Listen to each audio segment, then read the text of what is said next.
Today, the world is marking the International Day for the Prevention of Genocide.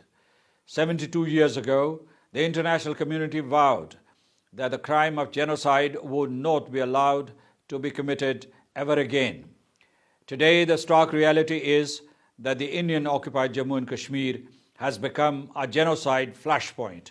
Massacres, blindings, forced disappearances, illegal detentions, torture, and sexual molestation are being used to destroy an entire nation.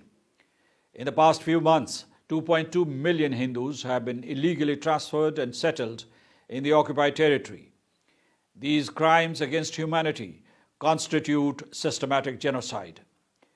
If the international community is true to its commitment to never again, then it must intervene and stop the worst practice of genocide in this century in the Indian-occupied Jammu and Kashmir.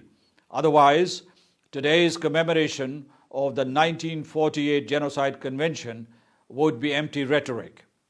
Kashmiri lives need to be saved now.